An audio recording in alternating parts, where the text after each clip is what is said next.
بقصص الانبیاء والمرسلین واکمل ایمان المسلمین والمؤمنین بولایت علی امیر المؤمنین علیہ السلام۔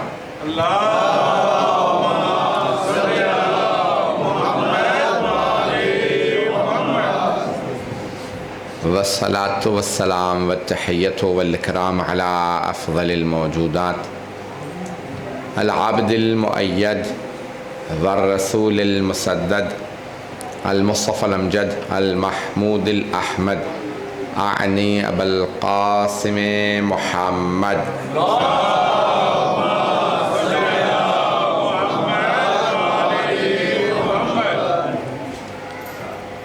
وعلى روحه ونفسه وسهره ووصيه سید الاتقیاء والاصفیاء مولا الموالی امام المتقین علی ابن ابی طالب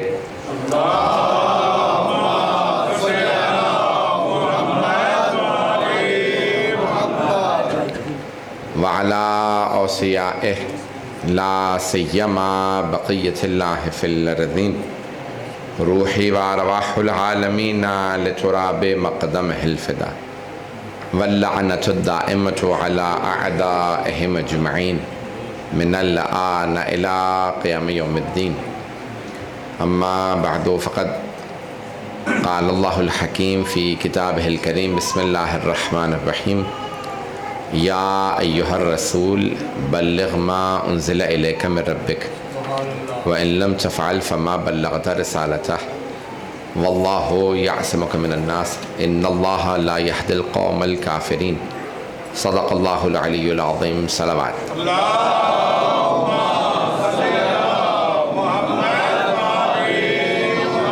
نعرہ تکبیر، نعرہ رسالت، نعرہ حیدری، نعرہ حیدری، بر محمد وآل محمد۔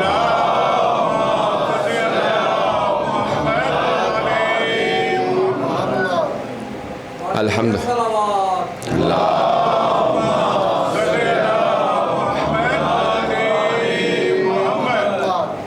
الحمدللہ الذی جعلنا من المتمسکین بولایت علی ابن ابی طالب علیہ السلام۔ غدیر ہماری عید اکبر ہے اور تمام عیدیں اپنی جگہ، لیکن غدیر پھر غدیر ہے۔ اس عید غدیر پہ جب بھی مومنین ایک دوسرے سے ملیں تو ان جملوں کو ادا کریں، الحمدللہ الذی جعلنا من المتمسکین بولایت علی ابن ابی طالب علیہ السلام۔ تعریف اس خدا کی جس نے ہمیں علی ابن ابی طالب کی ولایت سے متمسک قرار دیا ہے۔ متمسک یعنی اس ولایت سے وابستہ رہنا، اس ولایت کو ماننا، جیسے حبیب خدا نے فرمایا تھا انی تارک فیکم الثقلین کتاب اللہ و عطرتی اہل بیتی ما ان تمسکتم بہما، اگر تم ان دونوں سے متمسک رہو گے، وابستہ رہو گے، ان کے پیچھے چلتے رہو گے۔ جیسے انسان جب کسی کے ساتھ چلتا ہے تو اس کو تھام لیتا ہے، جیسے بچہ باپ کا ہاتھ پکڑ کے چلتا ہے۔ تھوڑی سی توجہ ہے میرے ساتھ۔ کسی نے ایک مثال دی ہے کہ اگر باپ آغوش میں لیے بچے کو اچھالتا ہے تو بچہ ہنستا ہوا آتا ہے ہوا میں اچھالنے کے بعد۔ کبھی آپ نے دیکھا کہ بچے کو اچھالے رونے لگے؟ نہیں، اسے باپ پہ اتنا اعتماد ہوتا ہے یہ مجھے گرنے نہیں دے گا۔ اگر ہمیں بھی ثقلین سے اتنا ہی بھروسہ ہو جائے کہ یہ ہمیں چھوٹنے نہیں دیں گے، گرنے نہیں دیں گے، تو ہم کبھی گمراہ نہیں ہوں گے، کیونکہ وہ ہم سے زیادہ علم بھی رکھتے ہیں، زیادہ قدرت بھی رکھتے ہیں۔ آواز پہلے آ رہی تھی، اب بہتر ہو گئی ہوگی۔ تو ایسا کہ ہمیں متمسک رہنا، وابستہ رہنا، ان سے ان کو تھامے رکھنا، اس کی تاکید ہے۔ تو اور یہاں پہ بھی جو حدیث ہے میں نے جس کا انتخاب کیا، میں انشاءاللہ جس آیت کے متعلق چند جملے پیش کروں گا۔ قرآن کریم کے نزول کے حساب سے آخری سورہ ہے سورہ نصر، اذا جاء نصر اللہ والفتح، یہ آخری سورہ ہے کہ جب اللہ کی طرف سے مدد اور فتح آ گئی اور لوگ جوق در جوق دین میں داخل ہونے لگے، تو اب مجھے اس کی تفصیل میں نہیں جانا. اس سے جو ایک سورہ پہلے ہے نزول کے اعتبار سے وہ ہے سورہ مائدہ، جو موجودہ ترتیب کے لحاظ سے 5واں سورہ ہے. تو یہ کہہ لیجیے اس میں بہت زیادہ احکام ہیں. اسی کی آیت نمبر 67 ہے 67. مجھے بس غدیر کے مضمون کو پیش کرنا ہے تاکہ ماحول بن جائے گا. تو آپ حضرات نے قصیدے پیش کیے ہیں، مطالب پیش کیے ہیں، تھوڑے سے مطالب میرے بھی سن لیجئے. تو بسم اللہ ارشاد فرما رہا ہے یا ایھا الرسول، اے میرے پیارے رسول، بلغ ما انزل الیک من ربک، جو آپ کے رب کی طرف سے آپ پہ نازل کیا گیا ہے اسے پہنچا دیجئے.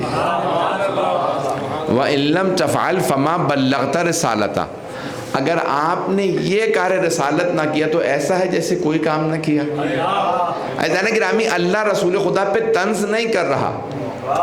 اللہ معاذ اللہ رسول خدا صلی اللہ علیہ وسلم کو ڈانٹ نہیں رہا. صلی اللہ علیہ محمد وآلہ.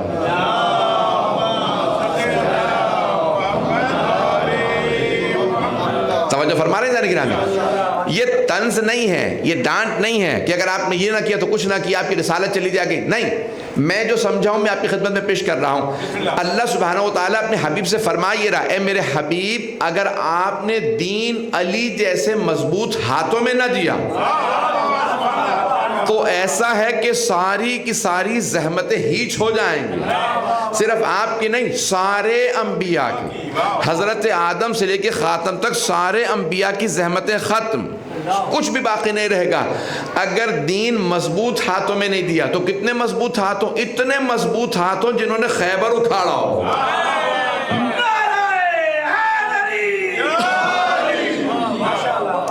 مضبوط ہاتھوں میں دین کو سونپ دیجیے. میرے حبیب اس دین کو مضبوط ہاتھوں میں دے دیجیے.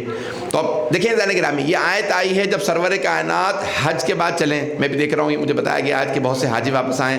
حجکم مقبول وسعیکم مشکور، حاجیوں کا حج قبول ہو اور خداوند متعال جب تک حج پہ نہیں گئے انہیں جانا نصیب فرمائے. تو حج و زیارت ایک بہت بڑی سعادت و توفیق ہے، اور اسے کہا جاتا ہے کہ یہ ایک جسمانی سفر ہوتا ہے لیکن جسم سے زیادہ روح کا سفر ہے.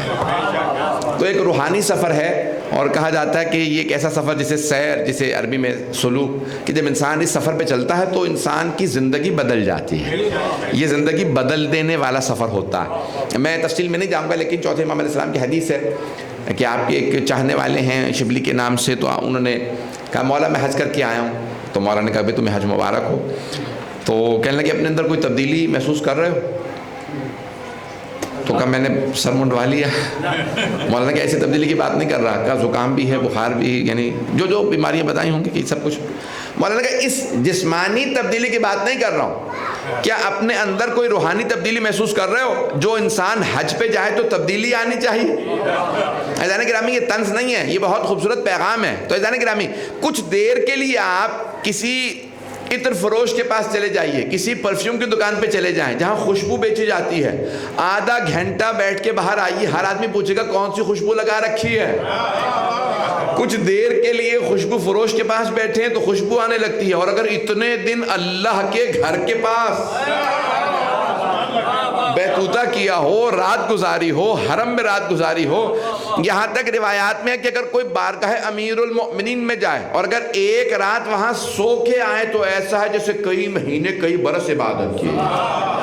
جب اللہ کے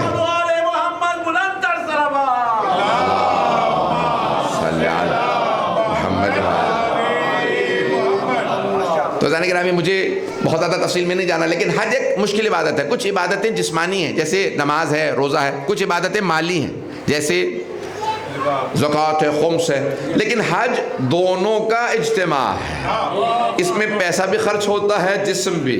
اور عام طور سے ہمارا جو کلچر ہے ہمارے معاشرے کے اندر، ہندوستان پاکستان کے اندر، لوگ کہتے ہیں جب بوڑھا ہو جاؤں گا تو جاؤں گا. اور جب بوڑھے ہو جاتے ہیں تو اس لائق ہی نہیں رہتے بیچارے کہ اتنی انسان جو ہے وہ بڑا، یعنی طاقت والا انسان جو ہے وہ حج کر سکتا ہے اچھی طرح سے عبادتوں کا. اب بڑھاپے میں انسان کے لیے عبادات مشکل ہو جاتی ہیں، لمبے روزے رکھنا، حج پہ جانا. تو عزیزان گرامی یہ جوانی کے کام ہیں، بڑھاپوں تک نہ اس کو چھوڑ دیجیے گا. تو عزیزان گرامی جو حاجی آئے ہیں ان سے پوچھ لیجیے گا، وہ آپ کو میری بات کی تاکید کر دیں گے کہ کتنا سخت کام ہے حج پہ جانا. تاریخیں معین ہوتی ہیں، دن، جگہیں، ہر جگہ پہ آپ کو وقت پہ پہنچنا ہے. عزیزان گرامی، اب سرور کائنات نے جب یا ایھا الرسول بلغ کی آیت آئی تو کہاں تھے سرور کائنات؟ توجہ ہو سارے مجمع کی میرے ساتھ۔ تو رسول خدا کہہ لیجئے کہ واپس چل چکے ہیں، مکے سے حج کر چکے، مدینے پہنچے نہیں، راستے میں ہیں، غدیر کے مقام پہ پہنچے۔ غدیر جہاں پانی جمع ہوتا ہے، تالاب، اور خم جگہ کا نام تھا، جہاں پہ پہنچے تو یہ آیت آئی۔ اب میں سوچتا تھا پروردگارہ تیرا حج، میدان عرفات اتنا بڑا میدان، تو نے اعلان ہی کروانا تھا میدان عرفات میں کروا دیتا۔ توجہ، اگر اعلان کروانا تھا میدان مزدلفہ میں کروا دیتا، اعلان کروانا تھا میدان منی میں، مکے کے اندر حرم میں اعلان کروا دیتا، تو اللہ کہے گا میں نے حج بنایا ہے، میں نے طواف واجب قرار دیا ہے، میدان عرفات کے وقوف کو میں نے واجب قرار دیا، یہ سارے ارکان میں نے بنائے، میں نے بتایا کہاں کہاں رکنا ہے۔ مجھے پتا ہے جب حاجی عبادت میں ہوں تو ذہن کتنا مشوش و پریشان ہوتا ہے، ابھی قربانی دینی ہے، ابھی سر مڈانا، ابھی اتنا کفارے، تو ہر آدمی حج کا سوچ سوچ کے پریشان ہوتا ہے۔ میں پریشانی میں علی کی ولایت نہیں پہنچانا چاہتا تھا، کچھ لوگ پہنچ گئے ہیں، میں ایسی حالت میں علی کی ولایت کا اعلان کرانا چاہتا تھا جب حاجیوں کے ذہن میں سوائے علی کے کچھ نہ ہو، جب حاجی اس وقت حج کا نہ سوچ رہے ہوں، صرف علی کا سوچیں۔ کوئی یہ نہ کہے کہ میں نے سنا نہیں تھا، میں تو حج میں مصروف تھا، میں طواف میں مصروف تھا، میں میدان عرفات کی دعائیں پڑھ رہا تھا، میں منی میں کنکریاں جمع کر رہا تھا۔ عزیزان گرامی، اللہ سبحانہ و تعالیٰ نے جب سارے حاجی حج کر چکے، چل پڑے، تو اب ایک مرتبہ اللہ کے حبیب تک یہ آیت جناب جبرائیل علیہ السلام لے کے نازل ہوئی، یا ایھا الرسول، اے میرے پیارے رسول۔ اللہ کا کتنا خوبصورت انداز ہے کہ جب بلاتا بھی ہے تو پیارے انداز سے بلاتا ہے، کہ یا ایھا الرسول، اے میرے پیارے رسول۔ جیسے مسلمانوں کو بھی کہا انہی الفاظ ہے، یا ایھا الذین آمنوا۔ دیکھیں اللہ اتنا کریم ہے، اپنی سب سے محبوب ہستی کا نام ہے محمد مصطفیٰ صلی اللہ علیہ وسلم، جس خوبصورت انداز سے اپنے حبیب کو پکارا، اسی لب و لہجے سے مومنوں کو پکارا۔ پتہ نہیں لوگ ہیں یا نہیں، وہ اتنا کریم ہے، کبھی کوئی یہ نہ کہہ دے اپنے حبیب کو پیارے انداز سے، ہمیں کہا تم نہیں، وہی یا ایھا الرسول، یا ایھا الذین آمنوا، پتہ نہیں لوگ ہیں یا نہیں۔ اللہ بڑا کریم ہے، بڑے خوبصورت انداز سے پکارا ہے، تو اب اپنے حبیب کو پکارا، یا ایھا الرسول بلغ۔ دیکھیں آپ نے سن رکھا ہے مضمون وہی ہے، میں غدیر بدل نہیں سکتا، لیکن کوشش کروں گا مطالب کو اس انداز سے اور اس میں اضافات کروں کہ آپ خود کہیں کہ ہاں اس میں کوئی جدید مطالب تھے، تو چلتے رہیے گا۔ یا ایھا الرسول، اے میرے پیارے رسول، بلغ، پہنچا دیجئے، ما انزل الیک من ربک، جو آپ کے رب سے آپ پہ نازل کیا گیا۔ عزیزان گرامی، اللہ سب کا رب ہے، لیکن اگر وہ کسی سے کہے آپ کا رب تو اسے بھی ناز ہے اس جیسے کا میں رب ہوں۔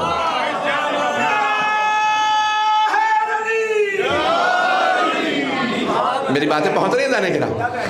ما انزل الیک من ربک، جو آپ کے رب سے آپ پہ نازل کیا گیا اسے پہنچا دیجئے۔ وَإِن لَمْ تَفْعَلْ فَمَا بَلَّغْتَ رِسَالَتَهُ، جیسے ہی آیت نازل ہوئی سرور کائنات نے آواز دی، سلمان، ابو ذر، مقداد، عمار، ذرا تمام صحابہ کو بلاؤ، جو آگے جا چکے ہیں ان سے کہو واپس آئیں، جو پیچھے رہ گئے ان سے کہو غدیر میں آئیں۔ تو عزیزان گرامی، رسول خدا نے ان 4 صحابہ کو بلا کے سمجھا دیا، یہ ہیں میرے 4 یار۔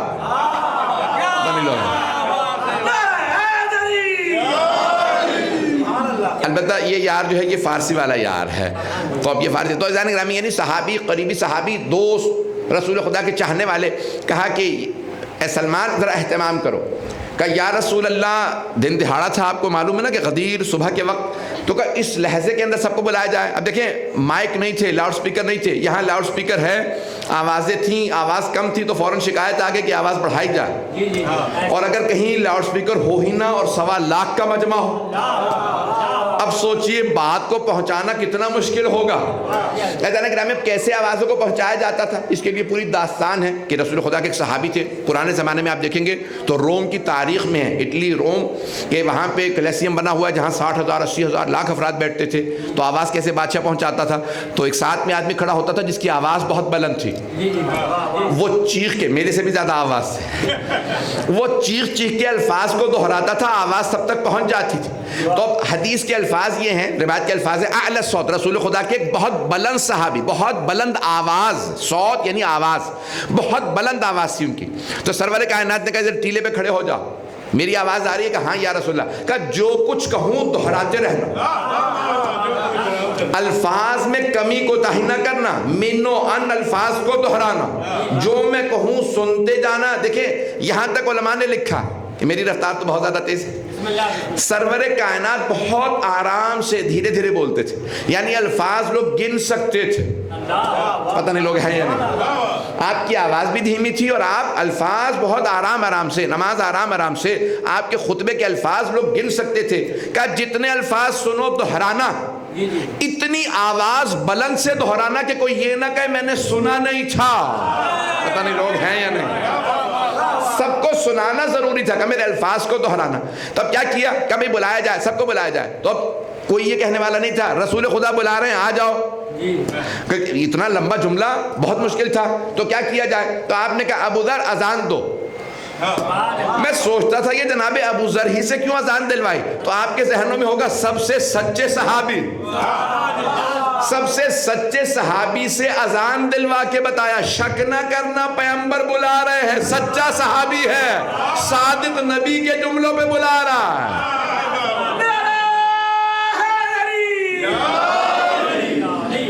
اذان گرامی ایک مرتبہ جناب ابو ذر نے اذان دی. اب سارے کے سارے لوگ قافلوں کے اندر تھے، گروپوں میں تھے، گروہ در گروہ، اور اس طرح سے مجمع کے اپنے اپنے قبیلوں کے ساتھ لوگ آئے ہوں گے. کسی نے آواز سنی کہ بھئی لگتا ہے رسول خدا بلا رہے ہیں. کہ سب کا جانا مناسب نہیں ہے، ہمارے ساتھ بزرگ بھی ہیں، بچے بھی ہیں، مستورات ہیں، کیا کیا جائے؟ تو کہا ایک ایک آدمی جا کے پوچھ لے. اب لوگ آنے لگے قریب قریب. اذان کیوں دی گئی؟ کہ رسول خدا نے بلایا. یا رسول اللہ کوئی ضروری کام ہے؟ کہ بہت ضروری ہے. کہا ہم لوگوں نے سر منڈا رکھے ہیں، گرمی بہت زیادہ ہے، یہاں نہ درخت ہیں نہ خیمے ہیں، بیٹھنا مشکل ہوگا. کہا نہیں سب کو جمع کرو. کہا یا رسول اللہ کتنا ضروری کام ہے؟ کہا وَإِن لَمْ تَفْعَلْ فَمَا بَلَّغْتَ رِسَالَتَهُ. پتہ نہیں لوگ ہیں یا نہیں ہیں. اگر یہ کام نہ کیا تو کوئی کار رسالت نہیں کیا. اتنا ضروری کام ہے، سب سے کہو جمع ہو جائیں. عزیزان گرامی دوستوں کی دوستی بتانے کے لیے ایسے جملے نہیں آتے. ولایت کے پیغام کو پہنچانے کے لیے کہا جاتا ہے وَإِن لَمْ تَفْعَلْ فَمَا بَلَّغْتَ رِسَالَتَهُ. تو عزیزان گرامی اب ایک مرتبہ سرور کائنات نے کہا سب سے کہو کہ نہیں واپس آنا ہے. جو آگے نکل گئے ان سے کہو واپس آئیں، جو پیچھے رہ گئے ان سے کہو غدیر میں آئیں. سب کے سب جمع ہونے لگے. یا رسول اللہ کوئی ضروری کام؟ کہاں؟ سب بیٹھ جائیے. بیٹھنے کی جگہ کہیں سامنے میدان ہے، اس میں بیٹھتے چلے جائیے. ہمارے ساتھ خواتین بھی ہیں، کہا یہاں بھی ممبر بنے گا، خواتین سے کہو ممبر کے پیچھے بیٹھ جائیں. توجہ. عزیزان گرامی آپ یہ اردو میں کچھ الفاظ استعمال کرتے ہیں، میں اس لفظ کو مناسب نہیں سمجھتا. آپ لوگ کہتے ہیں عام طور پہ اسٹیج کہہ دیتے ہیں، یہ لفظ مجھے پسند نہیں، انگریزی کا لفظ ہے تو میں یہ استعمال نہیں کروں گا. پلیٹ فارم اور کوئی لفظ اگر اس سے مناسب ملے کی جگہ. ایک رسول اسلام نے فرمایا کہ بھئی یہاں ممبر لگایا جائے. کچھ صحابہ نے کہا یا رسول اللہ اگر آپ فرمائیں تو ہم مکے سے لے آئیں ممبر. آپ نے فرمایا نہیں مجھے مکے کا ممبر نہیں چاہیے. کہا مدینہ تو اور زیادہ دور ہے. کہا نہیں مدینے کا ممبر بھی نہیں چاہیے، میں بتاؤں گا ممبر کیسے بنانا. سارا مجمع نہیں ہے. وہ صحابہ جو بغیر پیغمبر کے ممبر نہ بنا سکے وہ وارث ممبر کیسے بنائیں گے؟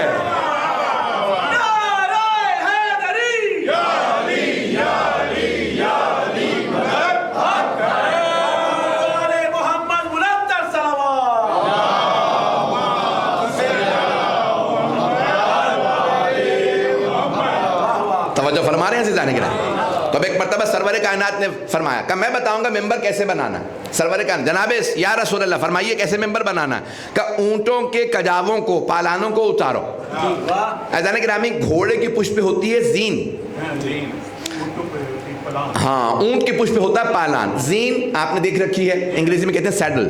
سیڈل جو ہے وہ چھوٹی ہوتی، اور جو اونٹ کے پشت پہ پالان ہوتا ہے وہ لکڑی کا ہوتا ہے کیونکہ اس کے کوہان ہوتا ہے. کوہان پہ ایسے رکھا جاتا ہے کہ دونوں طرف لوگ بیٹھ سکے. پتہ نہیں لوگ ہیں یا نہیں. اب یہاں اونٹ تو ہوتے نہیں ہیں، اب تو گھوڑے بھی دیکھنے میں کم آتے ہیں نظر. تو کہنے کہ ہمیں یہ اونٹوں پہ پالان ہے، کجاوے ہیں، وہ لکڑی کا ہوتا ہے، بڑا ہوتا ہے پالان. اور ان کجاووں کو رسول اسلام نے فرمایا کہ یہاں پہ اونٹوں کا ایک پالان، ایک بہت بڑا پالانوں سے ممبر بنایا جائے. تو صحابہ کرام نے اتارے اور اپنے اپنے جو پالان سے کجاوے وہ رکھے. کہ یہ کافی نہیں ہے، اسے اور بلند کر دو۔ اب اگر کوئی رسول اسلام سے سوال کرے یا رسول اللہ آپ ہمیشہ فرماتے ہیں کہ بھئی بات کا سنانا ضروری ہے، چہرہ دکھانا ضروری نہیں، تو آج پیغمبر اسلام فرما رہے ہیں نہیں اس ممبر کو اور بلند کر دو، اور بلند کیا گیا، نہیں اسے اور بلند کر دو۔ یا رسول اللہ آج ممبر کا اتنا بلند ہونا ضروری کیوں ہے؟ تو میرا دل کہتا ہے سرور کائنات کہیں گے کسی علی کا ذکر ہے، جب علی کا ذکر بلند ہے، علی بلند، تو ممبر بھی بلند ہونا چاہیے۔ ہر روز سنانا ضروری، آج سنانا کافی نہیں، دکھانا ضروری۔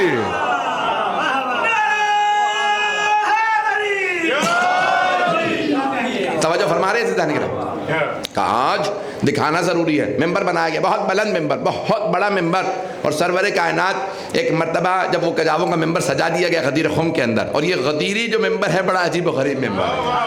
لیکن جانے گرامی دو ہی تو نظریے ہیں اسلام کے اندر، اب میں اس کو اپنے انداز سے پیش کروں گا، آپ اپنے اپنے انداز سے سمجھ لیجئے گا۔ ایک غدیر ہے، دوسرا سقیفہ۔ یہ جگہوں کے نام نہیں، نظریوں کے نام ہیں۔ غدیر عقیدے کا نام ہے، سقیفہ عقیدے کا نام ہے۔ پتہ نہیں لوگ ہیں یا نہیں، کچھ لوگ تو پہنچ گئے ہیں۔ عزیزان گرامی یہ عقیدے کا نام ہے، جگہ۔ غدیر جگہ نہیں ہے، غدیر عقیدہ ہے، سقیفہ جگہ نہیں۔ سقیفہ عقیدے کا نام ہے۔ کچھ کہتے ہیں سقیفہ میں اجماع ہوا تھا، میں انہیں جواب دیتا ہوں اتنا بڑا اجماع نہیں ہوا تھا جتنا غدیر میں ہے۔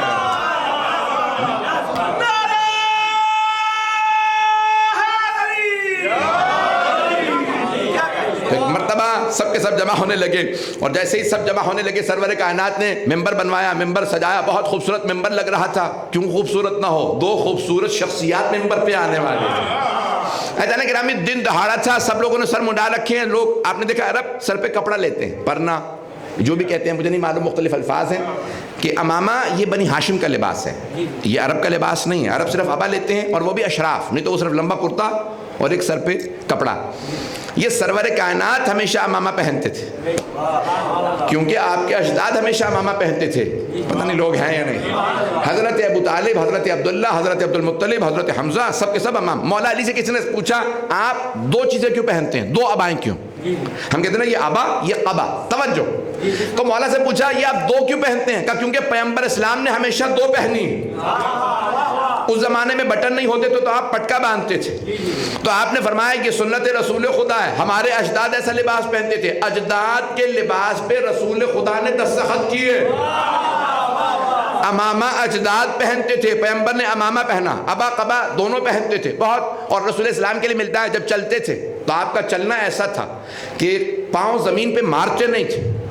پتہ نہیں لوگ ہیں یا نہیں، یعنی دیکھیں زمین پہ پاؤں مارنا تکبر کی علامت سمجھا جاتا، تو سرور کا جیسے کہتے ہیں پہاڑ سے اونٹ اترتا ہو، کچھ لوگ پہنچ گئے ایسا۔ آپ جانتے ہیں نا کہ اونٹ بہت قد بلند ہوتا ہے، بہت بڑا جانور ہوتا ہے، جب پہاڑ سے اترتا ہے تو پاؤں اٹھا اٹھا کے رکھتا ہے، کیوں؟ جانتا ہے کہ ایک دفعہ پاؤں غلط پڑا تو پاؤں پورا اٹھا کے رکھتا ہے۔ تو عزیزان گرامی کہتے ہیں سرور کائنات ایسے چلتے تھے جیسے اونٹ پہاڑ سے اتر رہا ہو، پاؤں اٹھا کے آرام آرام سے، اور کہتے تھے زمین پہ پاؤں نہ مارنا تکبر کی علامت ہے، کاندھے جھکا کے سر جھکا کے ابا سمیٹ کے نہیں پہنچا سکا، شاید آپ کے مزاج کے خلاف ہے۔ یہ بازوؤں کا اکڑ کے کاندھوں کو اٹھا کے چلنا تکبر کی علامت ہے۔ محمد سے افضل کوئی نہیں، ان سے متوازی کوئی گرامی کاندھوں کو اس انداز سے سرور کا اتنے خوبصورت تھے جو ایک دفعہ کافر و مشرک جو مانتے نہیں تھے اگر دیکھ لیتے تھے دیکھتے رہتے تھے، چلنے کا انداز اتنا پیارا، ابا کا سمیٹنا اتنا پیارا، سرور کائنات کا قدم بہت خوبصورت، آپ کا چلنا۔ اور ملتا ہے کہ جب جناب سیدہ چلتی تھی تو ساری صحابیات کہتی تھی کہ جب بھی خاتون جنت آ رہی ہوتی ہیں لگتا ہے رسول خدا آ رہے ہیں، کہ جناب خاتون کیوں؟ وہی محسوس ہوتا تھا سرور کائنات کے لیے نا کہ آپ کے محسوس ہوتا تھا جیسے نور چل رہا ہے، نور مجسم۔ جناب سیدہ کے لیے ملتا ہے کہ جب آپ برقعے میں آتی تھی تو لگتا تھا نور آ رہا ہے۔ بیبیاں کہتی تھی کہ جناب بس بھائی وقت نہیں ہے تفصیل کا، تب سرور کائنات اس انداز سے ایک مرتبہ آئے اور آنے کے بعد ممبر کو دیکھا اور ممبر پہ تشریف لائے، اور ایک مرتبہ آواز دی، صحابہ سے کہا بھائی طویل خطبہ ہے، اگر اس کے خط گنے تو 300 خط بنتے ہیں، لائنیں بنتی ہیں اس خطبہ غدیر کی۔ پریشان ہو گئے آپ لوگ؟ میں پورا نہیں سناؤں گا، چند جملے اس کی پیش کروں گا۔ 300 خط بنتے ہیں خطبہ غدیر کے، طویل ترین سرور کائنات کے خطبوں میں سے خطبہ، شاید سب سے طویل خطبہ ہے، اور جس میں آپ فرماتے ہیں کہ میرے بعد 12 رجلاً 12 مرد حاکم ہوں گے۔ کچھ لوگ تو پہنچ گئے ہیں، کیا فرمایا؟ 12 مرد۔ بھائی 12 پہ تاکید نہیں ہے میری، مرد پہ تاکید ہے۔ پہنچ گئے ہیں بھائی، جو ابھی بھی نہیں پہنچے، 12 رجلا، مرد کہا، اگر پھر بھی مرد سمجھ نہیں آ رہا تو چلیے خیبر، وہاں حبیب خدا فرما رہے لَأَعْتِيَنَّ الرَّعْيَةَ غَدًا رَجُلًا كَرَّارًا، کل میں علم اس کو دوں گا جو مرد ہوگا۔ پہلا مرد میں نے خیبر میں دکھا دیا، 11 تلاش کر لیجئے۔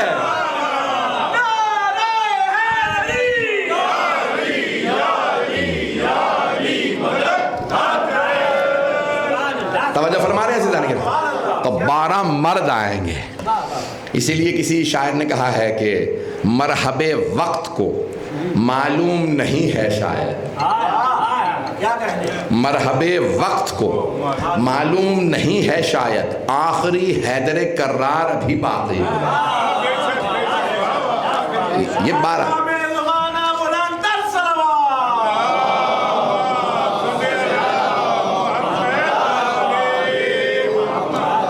بھئی مجھے بات کو وقت کے اندر مکمل کرنا ہے۔ تو اب سرور کائنات نے کہا میرے بعد 12 مرد حاکم رہیں گے، امام رہیں گے، امیر رہیں گے، 12 مرد، اولہم علی وآخرہم مہدی، 3 مرتبہ، کم از کم 3 مرتبہ، یہ شاید 4 مرتبہ امام زمانہ کا نام لیا خطبہ غدیر میں۔ سرور کائنات فرمایا میرے بعد 12 ہوں گے، پہلے ان 12 میں سے پہلے علی ہیں اور آخری مہدی ہے۔ امام زمانہ کا بھی تعارف کروا دیا تاکہ کوئی یہ نہ کہے میں نے 12ویں کا سنا نہیں تھا، اور صرف یہی نہیں کہا کہ 12 ہوں گے، کہا فَلْيُبَلِّغِ الْحَاضِرَ الْغَائِبِ، جو حاضر ہے وہ غائب تک پہنچا دے، اسے بتا دے، یعنی پہنچانا واجب ہے۔ اگر کوئی پوچھے ہر سال کیوں غدیر مناتے ہو، تاکہ پیغمبر کی سنت پہ عمل کر سکے۔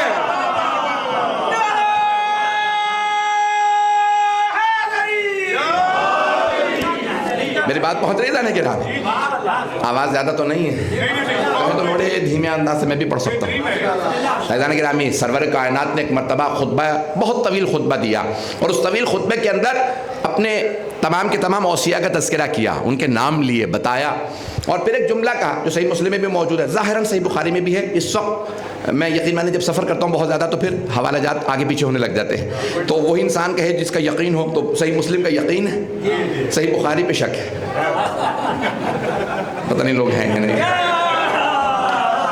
مقصد یہ ہے کہ حوالہ اس وقت میرے ذہن میں پوری طرح سے موجود نہیں ہے، تو صحیح مسلم کے اندر موجود یوشک سرور کائنات نے حبیب خدا نے فرمایا، ظاہراً دونوں میں ہے، لیکن آپ نے فرمایا ان قریب اللہ کا ایک فرشتہ میری بارگاہ میں اللہ کا پیغام لائے گا، یعنی یہ خاص، یعنی مجھے بلانے کے لیے آئے گا، اور میں اللہ کی آواز پہ لبیک کہوں گا، یعنی خبر دے رہے ہیں کہ میں تمہارے درمیان سے رخصت ہو رہا ہوں۔ جب انسان رخصت ہو رہا ہوتا ہے تو دوستیاں نہیں بتاتا، پتہ نہیں لوگ ہیں یا نہیں ہیں، دوستیاں یاریاں نہیں نبھاتا کہ دوستوں کا تعارف کرواتا جاؤں، یاروں کا بتا دوں، انسان پھر کہتا ہے کہ اب جانے کا وقت ہے، جانشین کا بتا دوں، میرے ممبر کے وارث کا بتا دوں۔ عزیزان گرامی، اب سرور کائنات نے کہا ان قریب اللہ کا ایک فرشتہ میری بارگاہ میں آئے گا، میں چاہتا یہ ہوں کہ میں تم تک یہ تمام باتیں پہنچا دوں۔ پھر آپ نے ایک سوال کیا، اے میرے صحابہ کیا میں نے اللہ کی کتاب تم تک پہنچا دی؟ کہا یا رسول اللہ آپ نے حق ادا کر دیا، کیا اللہ کی آیات کی میں نے صحیح تلاوت تمہارے سامنے کر دی، تم نے سن لیا؟ کہا ہاں یا رسول اللہ آپ نے حق ادا کیا، کیا احکام الہیہ میں نے تم تک پہنچا دیے؟ کہا یا رسول اللہ آپ سے بہتر کوئی نہیں پہنچا سکتا تھا، یہ منوا رہے ہیں تاکہ کوئی بعد میں نہ کہے مجھے نہیں بات معلوم ہوئی تھی، میں نے وہ آیت نہیں سنی تھی، میں نے وہ حکم نہیں سنا تھا، مجھے نماز کا نہیں پتا تھا، مجھے میراث کا نہیں پتا تھا، پتہ نہیں لوگ ہے یا نہیں۔ عزیزان گرامی، اب سرور کائنات نے سوال کیا، سب نے کہا بے شک یا رسول اللہ۔ اب یہاں اس مقام پہ سرور کائنات ایک مرتبہ تشریف فرما تھے، اور بعض علماء نے یہاں تک فرمایا ہے، سید العلماء نے جیسے یہ اور نے، کہ مولا کائنات کو آواز دی خطبے کے درمیان میں اور آواز دے کے کہا کہ میرا بھائی علی کہاں ہے. دیکھیں انداز بڑا پیارا ہے نا رسول خدا کا. سوال کیا کر رہے ہیں؟ میرا بھائی علی کہاں ہے. یہاں روک کے دو جملے پیش کر رہا ہوں. پہلی بات، آپ نے جب اونٹوں کے پالانوں کا، کجاووں کا ممبر بنوایا، علماء نے بحث کی ہے. وہ کہتے ہیں چاہتے یہ تھے کہ کوئی چلا نہ جائے، اس لیے کجاووں کو روکا. سید جعفر مرتضی عاملی مرحوم، ان کی سید جعفر مرتضی لبنان کے بہت بڑے مورخ، اس زمانے کے سب سے بڑے مورخ مانے جاتے ہیں شیعوں کے. سید مرتضی عسکری اور علامہ سید جعفر مرتضی عاملی، یہ دو بہت بڑے مورخ اس زمانے کے مانے جاتے ہیں. سید جعفر مرتضی عاملی نے سیرت النبی پہ 35 جلدیں لکھی. پریشان تو نہیں ہو رہے؟ مولا امیر علیہ السلام کی سیرت پہ 25 جلدیں لکھی. جناب سیدہ پہ 8 جلدیں لکھی. اور انہوں نے پھر ایک ایک امام پہ الگ الگ بڑی زحمتیں کی ہیں، اور انہوں نے بہت بڑا نام ہے تاریخ کا. تو ابھی 2 سال پہلے ان کا انتقال ہوا. لبنان کے عالم دین تھے، بہت بڑا نام تھا. اور جتنے فتنے اٹھے ہیں، چاہے بیرونی فتنے ہوں یا اندرونی فتنے ہوں، سارے فتنوں کا جواب انہوں نے دیا. اس سے زیادہ کھل کے نہیں کہہ سکتا. داخلی فتنوں تک کا انہوں نے جواب دیا، بڑی محنت کی انہوں نے. اب یہ کہتے ہیں کہ سرور کائنات نے یہ اونٹوں کے کجاووں کا ممبر کیوں بنایا؟ تو وہ کہتے ہیں میرا نظریہ یہ ہے کہ ہر جانور کی نا اپنی اپنی خصوصیات ہوتی ہیں، ان کی کچھ نشانیاں ہوتی ہیں. اب اگر کوئی یہاں پہ جانوروں سے متعلق تحقیق رکھنے والا ہو، حیات الحیوان دمیری کی بہت بڑی کتاب ہے، اس نے بہت کچھ لکھا جانوروں سے متعلق. تو اونٹ کے لیے مشہور یہ ہے عرب میں کہ وہ کینہ پرور ہوتا ہے. کچھ لوگ تو پہنچ گئے ہیں، میں نے پورا نہیں پڑھا. اونٹ کینہ پرور جانور ہے. اگر مالک بھی اسے مارے نا تو یاد رکھتا ہے اس نے مارا، اور بدلہ لینے کی کوشش کرتا ہے کہ جب یہ مجھے چارہ دے رہا ہوگا تو کاٹ لوں، ہاتھ پہ کاٹ لوں. تو بہت کینہ پرور جانور ہے. عزیزان گرامی، مرحوم سید جعفر مرتضی عاملی کہتے ہیں سرور کائنات اونٹوں کے کجاووں کا ممبر بنا کے سمجھائے رہے تھے، او میرے صحابہ دلوں میں کینے نہ پالنا. اگر کسی علی کا دل میں کینہ ہو تو نکال دو، علی کا بغض جہنم میں لے جاتا.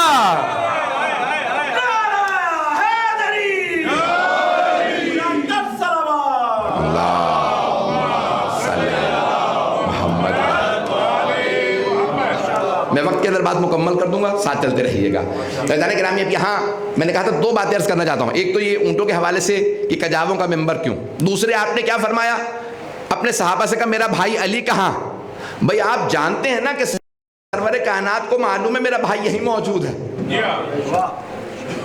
نہیں پہنچا سکا بات. عزیزان گرامی، مثال کے طور پہ یہاں 200 افراد موجود ہیں. مجھے اگر کسی سے خاص محبت کا اظہار کرنا، ممبر سے کسی کا نام لے کے پوچھوں، آج وہ نظر نہیں آ رہا ہے. آپ کہیں گے 20-30 اور افراد نہیں ہیں، انہی کا خاص طور سے کیوں پوچھا؟ یعنی انسان بعض کا کہتے ہیں بھئی آج مجھے فلاں صاحب یاد آ رہے ہیں. جیسے امام رسول خدا نے بعد میں کہا آج مجھے میرے چچا ابو طالب بہت یاد آ رہا ہے. پتہ نہیں لوگ ہیں یا نہیں. عزیزان گرامی، یہ یاد کرنا محبت کی علامت ہے. یہ انسان جب کسی کی یاد دہانی کراتا ہے نا، مجھے وہ یعنی جب صحابہ نے کہا آپ دعا کر دیجئے بارش نہیں ہو رہی، تو آپ نے دعا کی بارش ہوئی تو مسکرانے لگے، پھر ایک مرتبہ رونے لگے. صحابہ نے سوال کیا یا رسول اللہ کیا بات ہے؟ کہ مجھے چچا بہت یاد آ رہے ہیں، مجھے اپنے چچا ابو طالب بہت یاد آ رہے ہیں. عزیزان گرامی، اب یہاں جناب سرور کائنات کا جناب مولا کائنات سے متعلق سوال، میرا بھائی علی کہاں ہے؟ اگر ویسے ہی آواز دے دیتے تو وہ علی جو رسول خدا کی ہر آواز پہ لبیک کہتے تھے خود بخود آ جاتے. لیکن رسالت میں آپ کا صحابہ کو بتانا تم صحابی ہو، علی بھائی ہے، یہ نام لے کر کے کہنا نشان دہانی ہے. تو آپ نے سوال کیا کہ میرا بھائی علی کہاں؟ تو جناب سلمان نے، تو جناب مولا کائنات نے کہا یا رسول اللہ میں آپ کے پاس موجود ہوں. کہ یا علی تشریف لے آئیے. ہاتھ پکڑا اور جناب مولا کائنات کو ساتھ بٹھایا. اب سارے کا سارا مجمع، سید العلماء کہتے ہیں کہ اس مقام پہ ہو یہ رہا تھا رسول خدا کو لوگ کم دیکھ رہے تھے، مولا علی کو زیادہ دیکھ رہے. پتہ نہیں لوگ ہیں یا نہیں. میں مکمل کر رہا ہوں، زیادہ وقت نہیں لوں گا. کہ سرور کائنات کو لوگ کم دیکھ رہے تھے، مولا علی کو زیادہ. ممبر پہ ہمیشہ ایک آدمی بیٹھتا، جب دو افراد ساتھ ساتھ بیٹھے ہوں تو انسان بار بار سوچتا ہے یہ دو افراد کیوں ہیں, آج کون سی خاص بات ہے؟ یہ ساتھ بیٹھنا کچھ پیغام دے رہا ہے, پیغمبر کا ساتھ بٹھانا کچھ بتا رہا ہے. جو نیچے بیٹھے ہیں وہ اور ہیں, جو ساتھ بیٹھا ہے وہ اور ہے.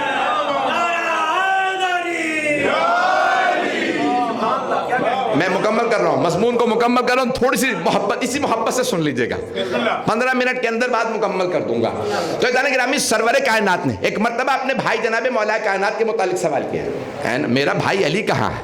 تو عزیزان گرامی بلایا, ساتھ بٹھایا اور پھر ایک مرتبہ سوال کیا سارے صحابہ سے. میں نے ابھی بتایا تھا نا, سوال کر رہے تھے, میں نے قرآن پہنچایا, میں نے احکام پہنچائے, میں نے. اب آپ نے ایک سوال کیا سرور کائنات نے, اور سورہ احزاب کی آیت ہے, النبی اولا بالمؤمنین من انفسہم, نبی صلی اللہ علیہ وسلم مؤمنین کے نفسوں پہ ان سے زیادہ اختیار رکھتے ہیں. اگر میں آج یہ بات پہنچا دوں تو آج کا جشن مکمل ہوگا. یہ آپ نے 10 مرتبہ علماء سے سنا ہوگا, میں اس کو بالکل ایک نئے پہلو سے پیش کرنے کی کوشش کروں گا, شاید یہ بات پہلے سے زیادہ روشن ہو جائے. قبلہ دیکھیے گا, اگر دل کو لگے تو آپ کی بھی دعائیں چاہیے اور سارے مجمع کی توجہ رہے.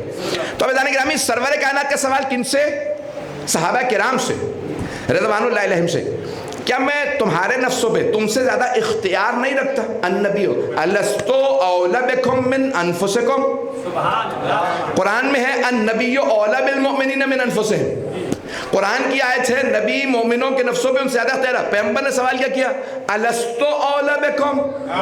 یہ کیسا الست ہے؟ جیسے قرآن سورہ اعراف میں اللہ نے سوال کیا الستو بربکم, کیا میں تمہارا رب نہیں ہوں؟ اللہ کا مومنوں سے سوال کرنا بتا رہا ہے, مانتے ہو ذرا تصدیق تو کرو. اب پیغمبر نے صحابہ سے کہا کیا میں تمہارے نفسوں پہ تم سے زیادہ اختیار نہیں رکھتا؟ قالو بلا, بے شک یا رسول اللہ, اس میں سوال کی ضرورت ہے کیا؟ تو عزیزان گرامی, اب آج پاکستان میں بہت بڑا نعرہ مجھے بہت پسند, ابھی پاکستان میں مختلف, مجھے 10 دن میں پاکستان جانا ہے تو میں سوچ سمجھ کے الفاظ ادا کروں. پارٹیاں بنائی جا رہی ہیں, گروپ بنائے جا رہے ہیں, اور جو بنانے والا ادارہ ہے اس میں انہوں نے ایک مذہبی پارٹی کو بھی بہت مضبوط طریقے سے پیش کیا ہے. ایسا ہے, پاکستانی بیٹھے ہیں یہاں یا تو انہوں نے کیا کیا, اس میں ایک مذہبی تنظیم کو, مذہبی پارٹی کو بھی تیار کیا ہے. جیل سے نکال کے ایک صاحب کو لائے ہیں, ان کو ماشاءاللہ کافی پروموٹ کر رہے ہیں. انہوں نے ایک نعرہ لگایا, نعرہ دیا پاکستان میں. نعرہ کیا ہے؟ غلام ہے, غلام ہے, رسول کے غلام. ذہنوں میں ہے؟ اگر پاکستانی ہے تو شاید سنا ہو. مجھے ایک صاحب کہہ رہے تھے مولانا ہم نے نیوز دیکھنا بند کر دی ہیں جب سے حالات خراب ہوئے ہیں. تو اب بہرحال نہیں بھی سنا تو نعرہ سن لیجیے. تو وہ پاکستان میں ایک نعرہ لگایا ہے, مجھے نعرہ بہت پسند ہے. البتہ میرا سیاسی اختلاف ہو سکتا ہے تنظیم سے, لیکن نعرہ اچھا. تو وہ نعرہ لگا رہے ہیں غلام ہے, غلام ہے, رسول کے غلام ہے.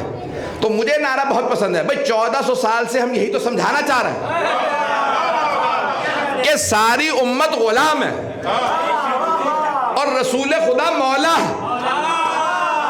توجہ, جہاں غلام ہوتا ہے وہاں مولا ہوتا. تو ساری امت غلام, سارے صحابہ غلام, سارے تابعین غلام, سارے مفسرین غلام, سارے محدثین غلام, سارے شعراء ادباء غلام, رسول خدا مولا. اور رسول خدا یہی تو فرما رہے, جس کا میں مولا اس کے علی مولا.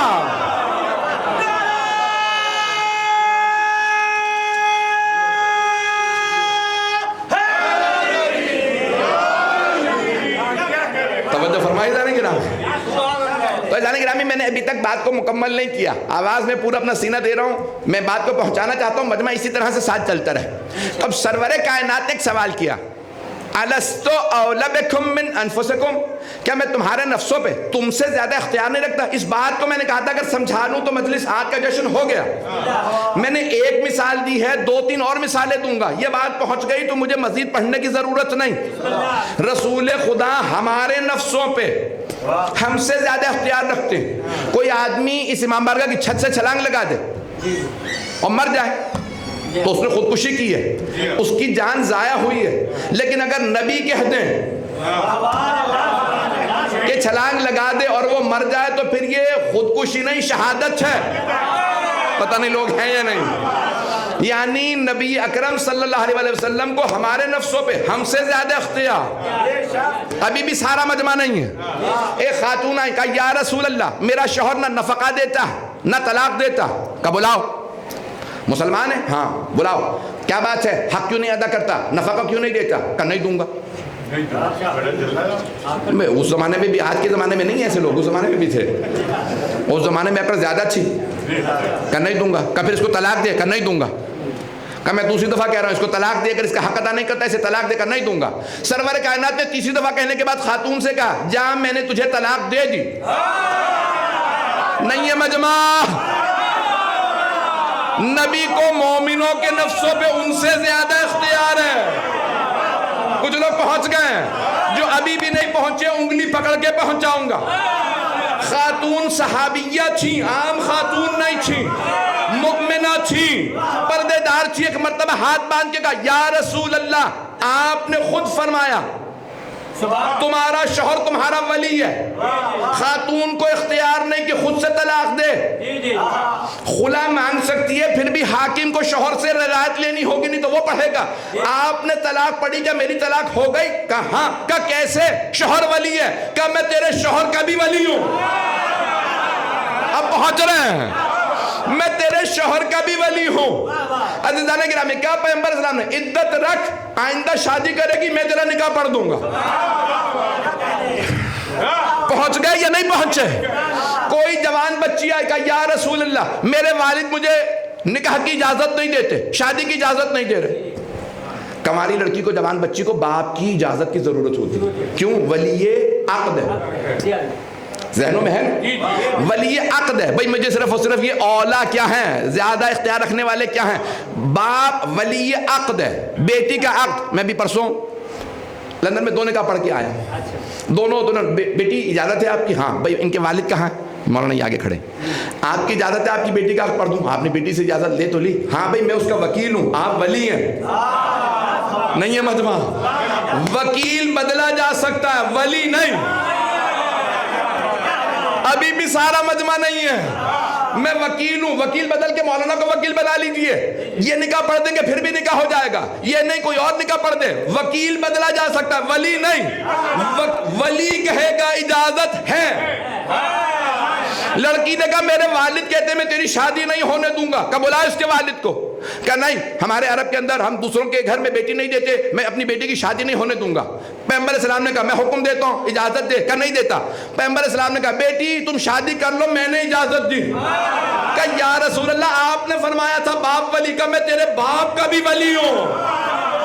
ابھی بھی مجمع نہیں ہے. اختیار زیادہ ہونا یہ. ہم جنازہ پڑھانے جاتے ہیں، فوراً پوچھتے ہیں اگر مرد ہے ولی میت کون ہے؟ یعنی بڑا بیٹا. اگر باپ زندہ ہو تو باپ.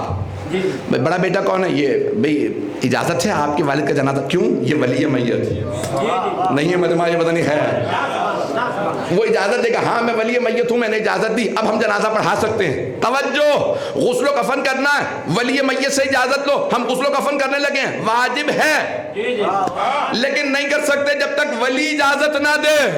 پتہ نہیں مجمع ہے یا نہیں. خاتون ہو میت، خاتون ہو پوچھیں گے شوہر کون ہے؟ شوہر ولی ہے. باپ، بڑا بیٹا، شوہر. اور اگر سب جمع ہو تو شوہر کو خاتون پہ زیادہ ولایت. تب سرور کائنات نے کہا اگر کوئی نہ بھی اجازت دے تو اس کا ولی کا بھی ولی میں. ابھی بھی سارا مجمع نہیں ہے. میں نے کہا تھا اگر یہ بات پہنچا دی تو آج کا جشن ہو گیا، کیونکہ ولایت پہ ہے. قرآن کریم کی قبلہ کعبہ مجھے آپ کی دعا چاہیے. آپ نے بہت داد دی لیکن یہ جملہ سن لیجیے، اگر جدید ہو تو مجھے بعد میں بتائیے گا، نہ ہو تب بھی بتائیے گا. میری بڑی محنت ہے، میں نے کسی سے نہیں سنا. قرآن کریم کی آیت ہے. بہت بڑے عالم دین کے، بہت بڑے بزرگ کے فرزند بیٹھے ہیں، بڑے بڑے علماء کے یہاں پہ خاندانوں کے لوگ بیٹھے ہیں. جملہ سن لیجیے گا. اگر پہلے نہ سنا ہو دعائیں چاہیے سب کے سب کے، اگر علم میں اضافہ ہو جائے. سن لیجیے گا، قرآن کریم کی آیت ہے یتوفاکم ملک الموت الذی وکل بکم. ملک الموت تمہیں وفات دیتا ہے جسے اللہ نے تم پہ وکیل قرار دیا ہے. پہنچ گئے؟ نہیں، سارے نہیں پہنچے. اللہ کہہ رہا ہے یتوفاکم ملک الموت، تمہیں ملک الموت وفات دیتا ہے، الذی وکل بکم، جسے تم پہ اللہ نے وکیل قرار دیا۔ ملک الموت وکیل ہے، روح نکال لے گا، ولی نہیں ہے، وکیل ہے۔ وکیل کا اتنا اختیار، سوچیں ولی کا کتنا اختیار۔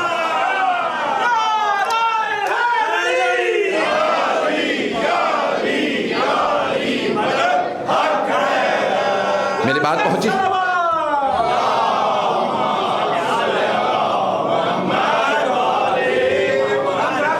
میں نے تو پورا سینہ لگا دیا، میری بات پہنچ گئی جانے کے نام۔ یہ ملک الموت، حضرت ملک الموت حضرت اسرائیل علیہ السلام اللہ کے وکیل روحوں پہ، اور جو ولی ہو، وکیل تو بدلا جا سکتا ہے نا، ولی بدلتے نہیں ہیں۔ پتہ نہیں لوگ ہیں یا نہیں ہیں۔ اگر ہمارے یہاں فقہ میں پوری بحث ہے، باپ نہیں ہے، دادا نہیں ہے، تو اب کیا کریں؟ کبھی ٹھیک ہے کوئی بھی گارڈین اجازت لینے، نہیں تو کوئی کسی کی ولایت ماموں اور نانا کی نہیں ہے، بیٹی میں ولایت ماموں اور نانا کی نہیں ہے، باپ اور دادا ہی کی ہے۔ پتہ نہیں لوگ ہیں یا نہیں ہیں، تو اب ولایت اسی ولی پیش کر رہا ہوں۔ عزیزان گرامی، ہم کچھ دیر کے لیے اپنا نمائندہ بناتے ہیں پارلیمنٹ کے لیے۔ پاکستان میں کتنی بحثیں ہو رہی ہیں؟ کتنے عرصے کے لیے نمائندہ ہے پارلیمنٹ کا؟ 5 سال، پہلے 4 سال تھا، پچھلے 10-15 سال سے 5 سال۔ کس کا نمائندہ ہے؟ عوام کا۔ میرا آپ کا نمائندہ پارلیمنٹ میں، وہ بھی 5 سال کے لیے۔ پاکستان میں بحثیں ہو رہی ہیں، یہ جو ہمارا نمائندہ جا رہا ہے اس کی کچھ شرط و شرائط ہونی چاہیے، گریجویٹ ہو، انگوٹھا ٹیک نہیں چلے گا، صادق و امین ہو، ایسا ہے یا نہیں؟ وہ کہتے ہیں صادق و امین ہو، جھوٹا نہیں چلے گا، کرمنل نہیں، ایسی بحثیں ہیں یا نہیں ہیں؟ وہاں پہ صادق و امین، پاکستان میں بحث ہو رہی، صادق و امین ہو، کرمنل بیک گراؤنڈ والا نہیں چلے گا، جس کا سابقہ اچھا نہ ہو نہیں چلے گا۔ پتہ نہیں لوگ ہیں یا نہیں۔ عوام کا نمائندہ 5 سال کے لیے، اتنی شرائط میں نے تو ساری بتائی بھی نہیں۔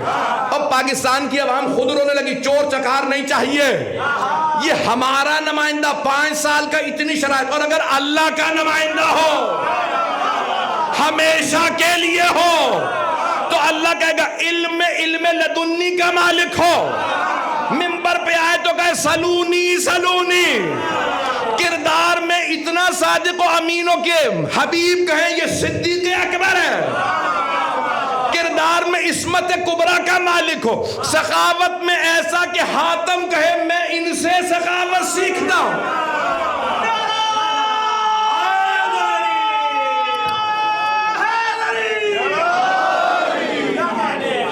بات پہنچ گئی جانے گرام؟ یہ ہمارے نمائندے تو اتنی شرائط، جو اللہ کا ولی ہو۔ کبھی آپ نے سنا ہے علی وکیل اللہ؟ نہیں، ساری دنیا کیا کہتی ہے؟ علی ولی اللہ، جو اللہ کا ولی ہو۔ سوچے کتنی شرائط ہو، اور 1400 سال ہو گئے آج تک کہہ رہے ہیں علی ولی اللہ، علی اللہ کے ولی ہیں، تھے نہیں۔ جو آج بھی ولی ہے، سوچے کتنی شرائط ہوں گی۔ فیضان گرامی، یہ کمالات کہ اللہ سبحانہ و تعالیٰ نے، اب یہ ولایت میں نے اس پہ مکمل کرنا ہے، وقت تو تمام ہو چکا ہے، 2 سے 4 منٹ کی زحمت دوں گا۔ فیضان گرامی، اب سرور کائنات نے کیا سوال کیا؟ الست اولی بکم من انفسکم، اے میرے صحابہ، کیا میں آپ سب کے نفسوں پہ آپ سے زیادہ اختیار نہیں رکھتا؟ قالوا بلا، بے شک یا رسول اللہ، آپ ہمارے نفسوں پہ ہم سے زیادہ اختیار رکھتے ہیں۔ نام نہیں کہا، جو عربی جاننے والے ہوں گے ان سے پوچھ لیجئے گا، نام ہاں نہیں کہا۔ نام ہے، نام نون عین میم، نام ہاں نہیں، سب نے کہا بلا، بے شک یا رسول اللہ۔ بلا کہتے ہیں اس میں سوال کی ضرورت ہی کیا ہے؟ ہم سے پوچھ رہے ہیں، ہم تو آپ کے ویسے ہی خادم میں عاشق ہیں، آپ ہم پہ ہم سے زیادہ اختیار رکھتے ہیں۔ کیا سب مانتے ہو میں تم سے زیادہ تم پہ اختیار رکھتا ہوں؟ قالوا بلا، بے شک یا رسول خدا، آپ ہمارے نفسوں پہ ہم سے زیادہ اختیار رکھتے ہیں۔ سرور کائنات پالانوں کے منبر پہ کھڑے ہو گئے، توجہ سارے مجمع کی، صحابہ کرام کا مجمع ہے، سرور کائنات منبر پہ کھڑے ہوئے، اور ایک مرتبہ جب پوچھ لیا نا الست اولی بکم من انفسکم، کیا میں تمہارے نفسوں پہ تم سے زیادہ اختیار نہیں رکھتا؟ جب سب نے کہا ہاں بے شک آپ ہمارے نفسوں پہ ہم سے زیادہ اختیار رکھتے ہیں، تو سرور کائنات نے کھڑے ہو کے فرمایا ان اللہ مولایا اللہ میرا مولا ہے، وَأَنَا مَوْلَى الْمُؤْمِنِينَ، اور میں مومنوں کا مولا ہوں۔ پر ایک مرتبہ مولا کائنات کو ہاتھوں سے پکڑ کے اٹھایا اور کہا فَمَنْ كُنْتُ مَوْلَاهُ، جس جس کا میں مولا ہوں، فَهَذَا عَلِيٌّ مَوْلَا۔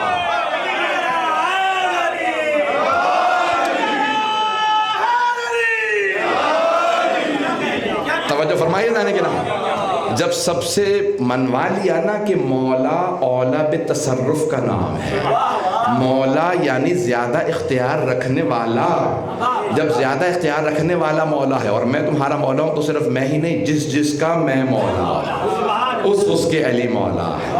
اب یہ نہیں کہا صرف آپ صحابہ کے مولا، یہ نہیں کہا صرف خلفاء کے مولا، پتہ نہیں لوگ ہیں یا نہیں، آپ نے فرمایا من کنتم، جس جس کا میں مولا ہوں۔ اگر میں آدم کا مولا ہوں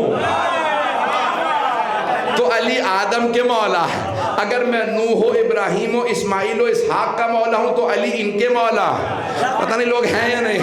اگر یعقوب و یوسف کا میں مولا تو علی یعقوب و یوسف کے مولا، اگر موسیٰ و ہارون کا میں مولا تو علی موسیٰ ہارون کے مولا، اگر داؤد و سلیمان کا میں مولا تو علی داؤد و سلیمان کے مولا، اگر زکریا و یحییٰ عیسیٰ کا میں مولا تو علی بھی ان کے مولا۔ اب نہ پوچھنا دلیل کیا ہے، علی انبیاء سے افضل۔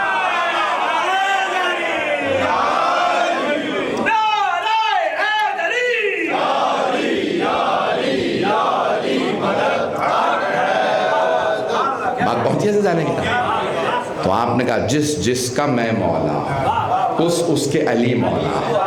سارا مجمع، جب پیغمبر اسلام کھڑے ہوئے نا اور یہ جملہ کہا تو سارے کے سہارے صحابہ کرام کھڑے ہو گئے اور بلند آواز سے کہنے لگے بخن بخن لکھا ابن ابی طالب۔ سب سے پہلے جو سب سے آگے کھڑے تھے صحابی، انہوں نے کہا بخن بخن، مبارک ہو مبارک ہو، لکھا ابن ابی طالب، اے ابو طالب کے بیٹے آپ کو مبارک ہو، اصبحت مولایا و مولا کل مؤمن و مومنہ، آج آپ میرے بھی مولا ہو گئے اور ہر مومن مرد و زن کے مولا ہو گئے، یار نہیں ہو گئے۔ پتہ نہیں لوگ ہیں یا نہیں۔ تو جانے گرامی، آپ نے فرمایا کہ آپ ان کا کہنا یہ سمجھا رہا ہے کہ یہاں مراد دوست اور یار نہیں ہے، بلکہ یہاں مراد ہے اولا بتصرف، آقا۔ مولا سے مراد یعنی صاحب اختیار، صاحب قدرت، کہ آپ ہم پہ ہم سے زیادہ اختیار رکھتے ہیں۔ اور پھر جیسے ہی سب کہنے لگے نا بخن بخن لکھا ابن ابی طالب، تو اس مقام پہ ایک مرتبہ ایک صحابی نے کہا یا رسول اللہ اجازت ہے ہم جائیں؟ گرمی بہت زیادہ تھی، تپش تھی، سورج سوا نیزے پہ تھا۔ کہا یا رسول اللہ اجازت ہے، آپ نے اعلان کر دیا ہم جائیں؟ کہا نہیں۔ کہا یا رسول اللہ کیا باقی رہا، اعلان تو کر دیا آپ نے، تو ہم کیوں نہیں جا سکتے؟ کہا جب تک سب میرے بھائی علی کی بیعت نہ کریں تب تک کوئی نہیں جا سکتا۔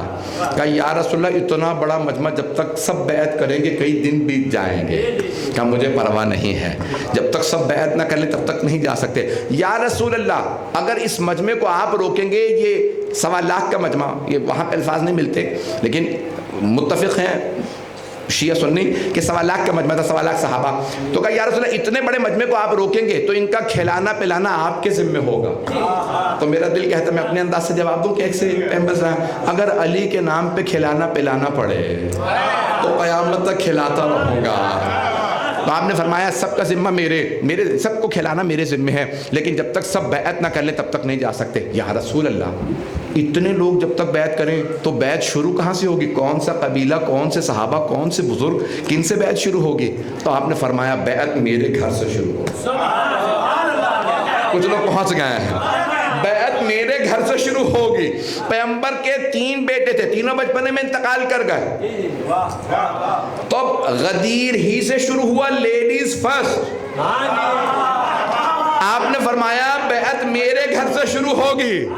کچھ لوگوں کو شاید یہ برا لگ جائے گا، کہا بیعت میرے گھر سے شروع ہوگی، میرے گھر میں مستورات ہیں، سب سے پہلے میری ازواج علی کی بیعت کریں گی۔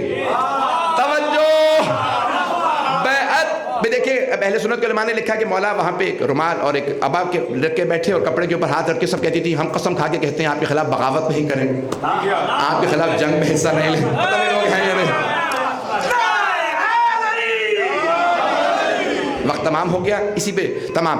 عزیزان گرامی سرور کائنات نے کہا بیعت میرے گھر سے ایک خیمہ نصب کرو. علی بیٹھیں گے, زمین پہ ظرف آب رکھا گیا, یا ابا علی مولا یہاں پہ پانی میں انگلیاں رکھ کے بیٹھے, ایک ایک کر کے مستورات آتی, ہاتھ رکھ کے قسم کھا کے کہتی بیعت مبایعہ دو طرفہ چیز. بیعت کرنے والا کہتا بغاوت نہیں کروں گا, اطاعت و فرما برداری میں رہوں گا, آپ کی ہر ہدایت کو مانوں گا, کسی بھی جنگ میں حصہ نہیں لوں گا. اور بیعت لینے والا کہتا میں ہدایت کروں گا, دو میں مدد کروں گا, پتہ نہیں لوگ ہیں یا نہیں. نمبر 3 میں شفاعت کروں گا, لیکن شرط یہ ہے تم بیعت پہ باقی رہنا, میں شفاعت کے وعدے پہ باقی رہوں گا. اب سمجھ میں آیا پیغمبر نے اپنے گھر سے بیعت کیوں شروع کروائی.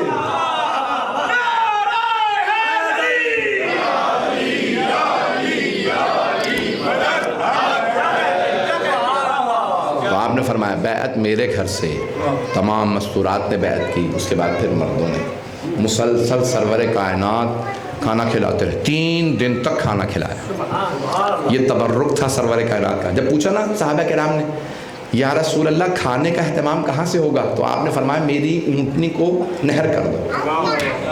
تو ایک صحابی آگے بڑھے کہا یا رسول اللہ اتنے بڑے مجمع کے لیے ایک اونٹنی کافی نہیں ہوگا. آپ نے فرمایا یہ میری اونٹنی ہے. شاید لوگ دعوت ذی العشیرہ بھول گئے ہوں.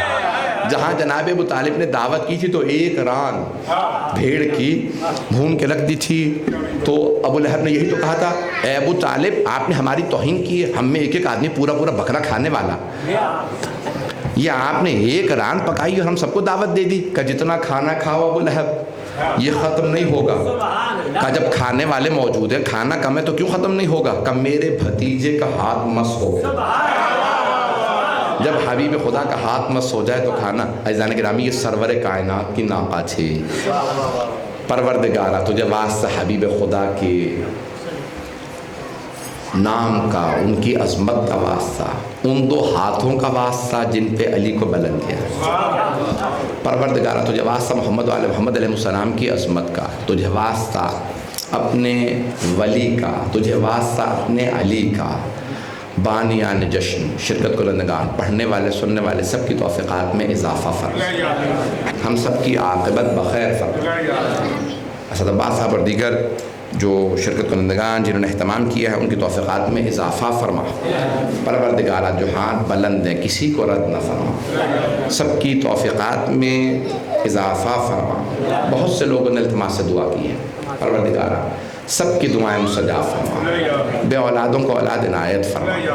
پروردگارہ پاکستان کے حالات بہت زیادہ خراب ہیں, افغانستان میں اس سے بھی زیادہ حالات خراب ہیں, کشمیر میں, ہندوستان میں مسلمانوں کے حالات خراب ہیں, ایران, عراق, شام, بحرین, یمن اور فلسطین میں دوبارہ جنگ کی کیفیت ہے.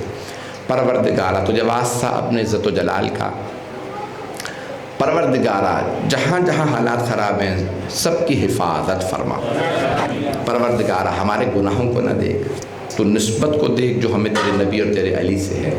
پروردگارہ ان 2 عظمتوں کے صدقے میں ہماری ساری دعائیں مستجاب فرما. مریضوں کو شفائے کاملہ عاجلہ عنایت فرما. پروردگارہ ہمارے مقامات مقدسہ کی حفاظت فرما. پروردگارہ ہمیں صاحب الزمان علیہ السلام کا ظہور دیکھنا نصیب فرما. دشمنان